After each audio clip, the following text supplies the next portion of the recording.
भारत माता की. Sisters and brothers of Kerala, I am delighted to be in Palakkad and address my first rally in the state from here. The people of Palakkad have had a close bond with our party. Today, I have come among you to seek your blessings for the BJP in the upcoming state elections. I have come to you with a vision that is refreshingly different from the current situation in Kerala. പ്രിയപ്പെട്ട സഹോദരി സഹോദരന്മാരെ, എനിക്കേറെ സന്തോഷമുണ്ട്. ഈ പാലക്കാട് ഈ സംസ്ഥാനത്തെ ആദ്യത്തെ rally ഇവിടെ നിന്ന് നിങ്ങളെല്ലാവരെയും അഭിസംബോധന ചെയ്യാനായിട്ട്. പാലക്കാട് ജനങ്ങൾക്ക് ഭാരതീയ ജനതാ പാർട്ടിയുമായിട്ട് ഏറെ അടുപ്പമുണ്ട്. ഇന്ന് ഞാൻ നിങ്ങളുടെ അനുഗ്രഹങ്ങൾക്ക് വേണ്ടി വന്നിരിക്കുകയാണ്. വരാൻ പോകുന്ന നിയമസഭാ തെരഞ്ഞെടുപ്പുകളിൽ ഭാരതീയ ജനതാ പാർട്ടിക്ക് നിങ്ങളുടെ അനുഗ്രഹങ്ങൾ അഭ്യർത്ഥിച്ചുകൊണ്ട് ഞാനിവിടെ എത്തിയിരിക്കുകയാണ്. ഞാനിന്ന് കേരളത്തിൻ്റെ നിലവിലുള്ള സാഹചര്യം, ആ സാഹചര്യത്തിൽ നിന്ന് തീർത്തും വ്യത്യസ്തമായിട്ടുള്ള ഒരു സങ്കല്പം, ഒരാശയം, ഒരു പ്രതീക്ഷ, ആ പ്രതീക്ഷ നിങ്ങളുടെ മുന്നിൽ അവതരിപ്പിക്കാനായിട്ട് ഞാനിവിടെ എത്തിയിരിക്കുകയാണ്. Friends, over the last few years, the politics of Kerala is seeing a major shift. This shift is being driven by the aspiration of the youth, especially the first-time voter in the state. The first-time voter of Kerala is disappointed with LDF and UDF. For many years, the worst-kept secret of Kerala politics was the friendly agreement of UDF and LDF. Now, the first time voter of Kerala is asking, what is this match fixing? 5 years, one loots, 5 years, the other loots. People are seeing how UDF and LDF misled people. In West Bengal, Congress and left are one. Congress and left were partners in UPA 1 in Delhi. The left continued to give issue-based support to UPA 2. But here in Kerala, during the election, they put allegations. And after coming to power, they never act on it. Their behind the scene games are now exposed. About UDF and LDF, the youth of Kerala is saying different name, working same, but have their marked areas for making money. UDF has not even spared the rays of the sun. About LDF, it can be said, Judas betrayed Lord Christ for a few pieces of silver. LDF has betrayed Kerala for a few pieces of gold. സുഹൃത്തുക്കളെ, കഴിഞ്ഞ കുറച്ചു വർഷങ്ങളായി കേരളത്തിൻ്റെ രാഷ്ട്രീയം വലിയൊരു മാറ്റത്തിലൂടെ കടന്നുപോയിക്കൊണ്ടിരിക്കുകയാണ്. ഈ മാറ്റം ഈ കേരളത്തിലെ ആദ്യമായിട്ട് വോട്ട് ചെയ്യുന്നവരുടെ, യുവാക്കളുടെ അഭിലാഷങ്ങളുടെയും ആഗ്രഹങ്ങളുടെയും അടിസ്ഥാനത്തിലാണ് ഈ മാറ്റം സംഭവിച്ചുകൊണ്ടിരിക്കുന്നത്. ആദ്യമായിട്ട് വോട്ട് ചെയ്യുന്നവർ അവർ നിരാശരാണ്. ഈ UDFന്റെയും LDFന്റെയും കഴിഞ്ഞ നിരവധി വർഷങ്ങളായിട്ട് കേരള രാഷ്ട്രീയത്തിലെ പരസ്യമായിട്ടുള്ള രഹസ്യമാണ് LDFും UDFും തമ്മിലുള്ള സൗഹൃദം. ആദ്യമായിട്ട് വോട്ട് ചെയ്യുന്ന ഈ കേരളത്തിലെ ചെറുപ്പക്കാർ ചോദിക്കുകയാണ്, ഈ ഒത്തുകളി എന്താണ്? എന്താണ് ഇതിന് അടിസ്ഥാനം? 5 വർഷം ഒരു കൂട്ടർ കൊള്ളയടിക്കുന്നു, അടുത്ത 5 വർഷം വേറൊരു കൂട്ടർ കൊള്ളയടിക്കുന്നു. എങ്ങനെ LDFും UDFും ഈ നാട്ടിലെ ജനങ്ങളെ തെറ്റിദ്ധരിപ്പിച്ചുകൊണ്ടിരിക്കുന്നു? പശ്ചിമ ബംഗാളിൽ ഇടതുപക്ഷവും കോൺഗ്രസും ഒറ്റക്കെട്ടാണ്. UPA ഒന്നാം സർക്കാരിൽ കോൺഗ്രസും ഇടതുപക്ഷവും ഘടകകക്ഷികളായിരുന്നു.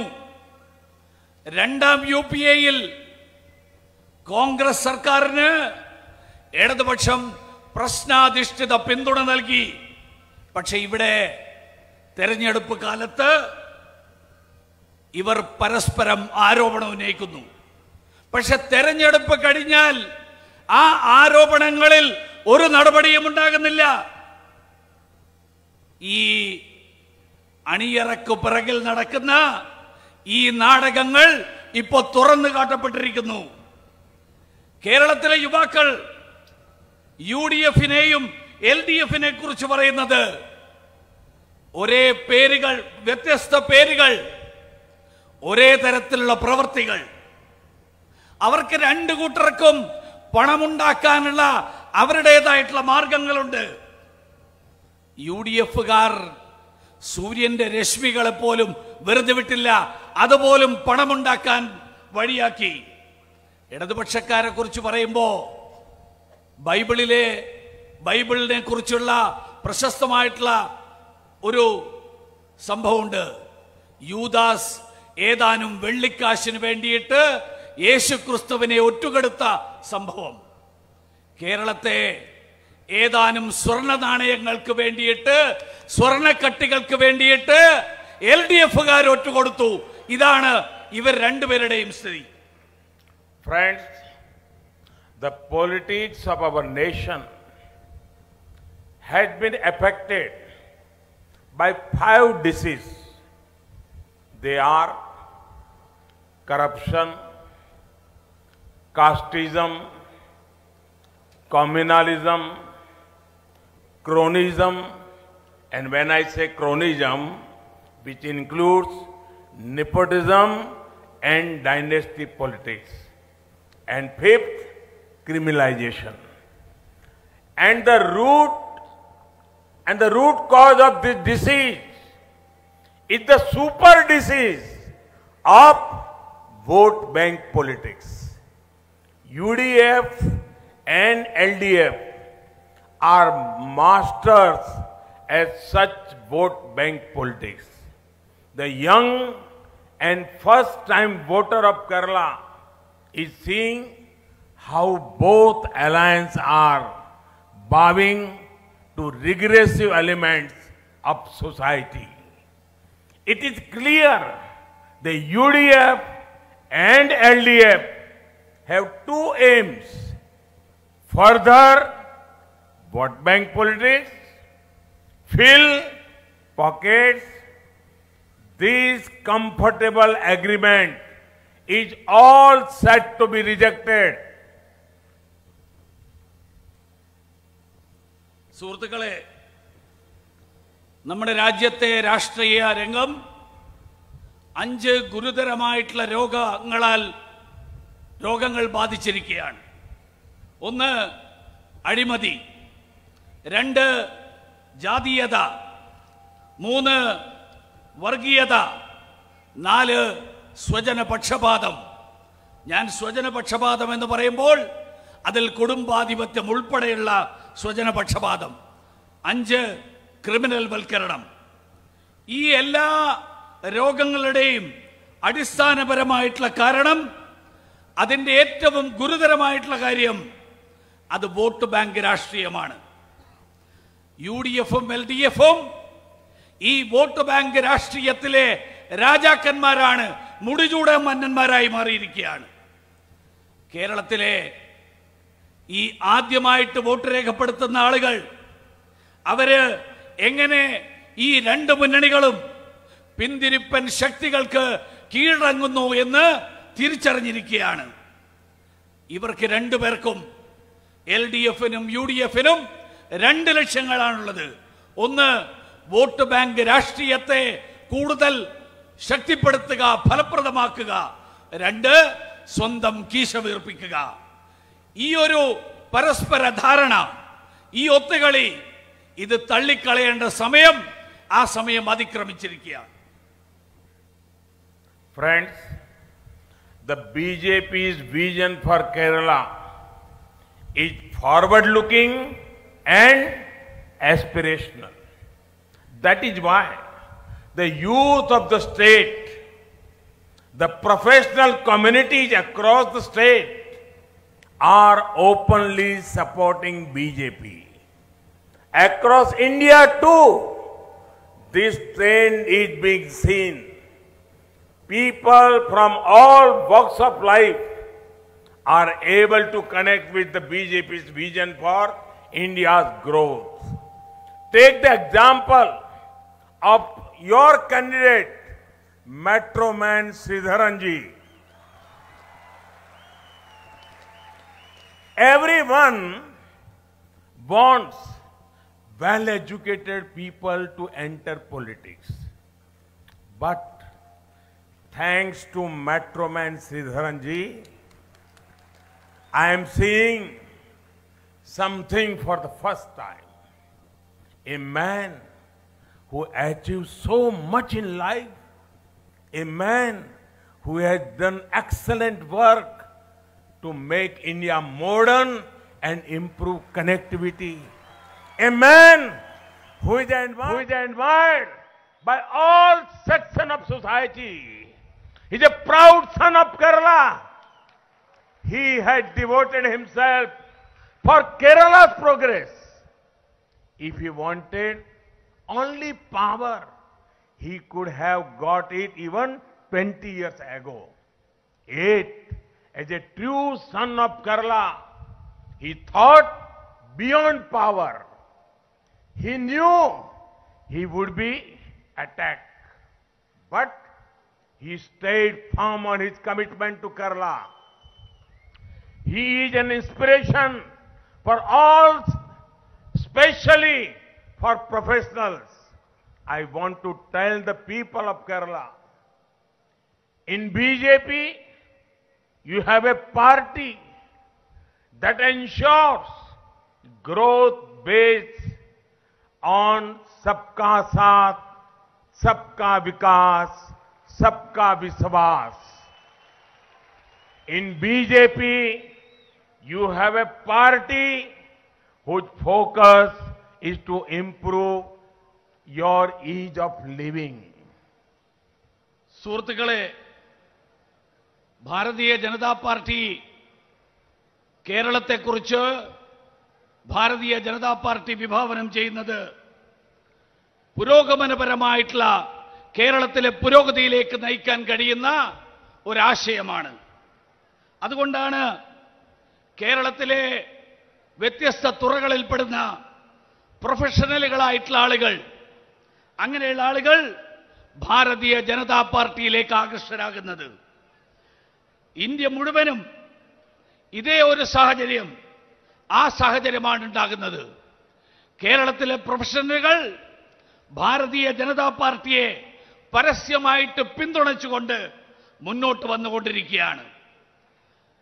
ഈ രാജ്യത്തിന്റെ, ഈ സംസ്ഥാനത്തിന്റെ വിവിധ മേഖലകളിലുള്ള ആളുകൾ ഭാരതീയ ജനതാ പാർട്ടിയുടെ വികസനത്തെക്കുറിച്ചുള്ള കാഴ്ചപ്പാട് ആ കാഴ്ചപ്പാട് പങ്കുവെച്ചുകൊണ്ട് ഒരുമിച്ച് വരികയാണ്. നിങ്ങളുടെ സ്ഥാനാർത്ഥി അതിന്റെ ഏറ്റവും വലിയ ഉദാഹരണമാണ്.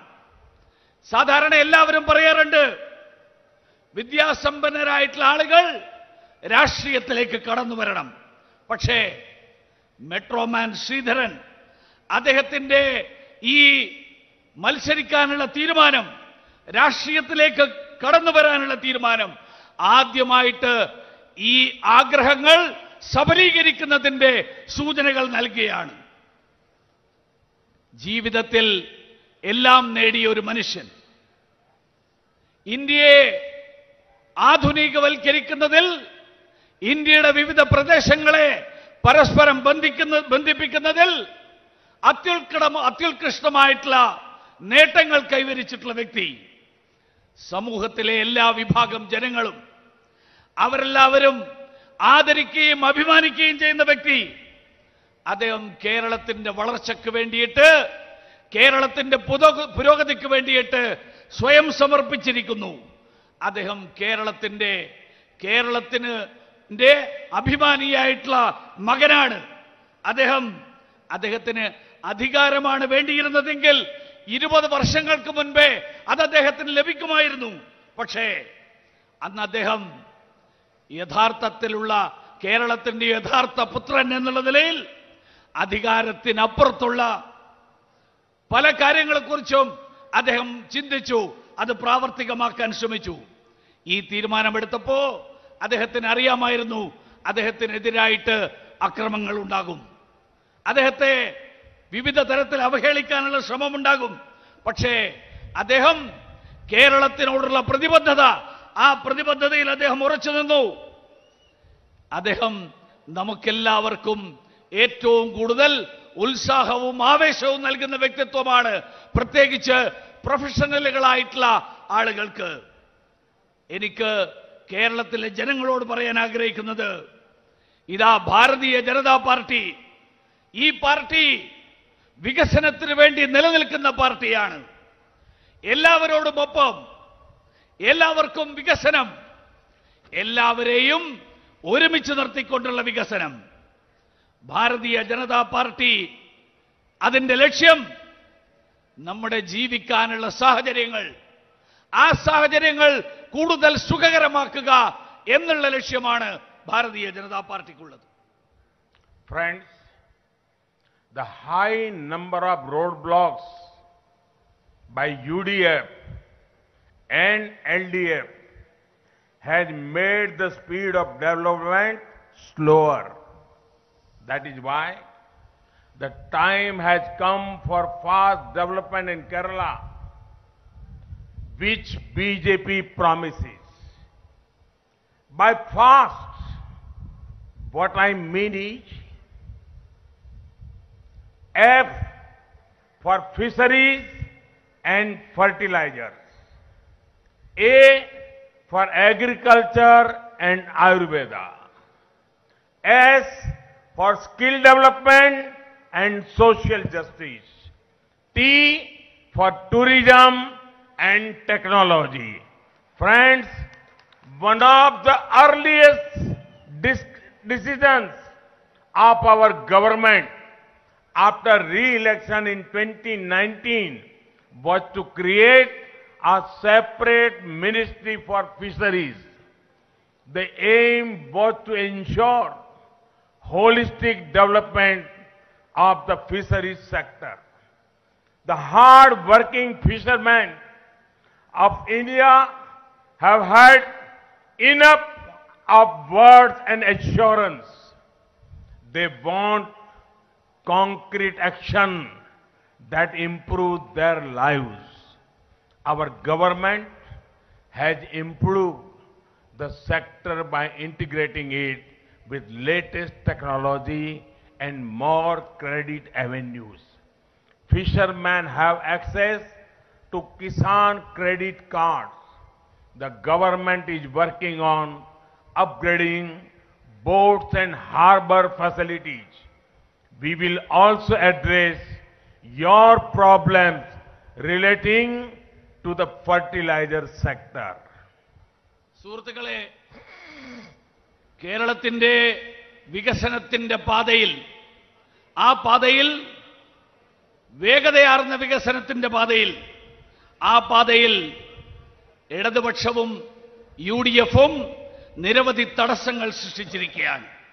അതുകൊണ്ട് കേരളത്തിന്റെ വികസനം വേഗതയിലാക്കാൻ അതിനാവശ്യമായിട്ടുള്ള നടപടികൾ ഉണ്ടാകും എന്ന് ഭാരതീയ ജനതാ പാർട്ടി നിങ്ങൾക്ക് വാഗ്ദാനം നൽകുകയാണ്.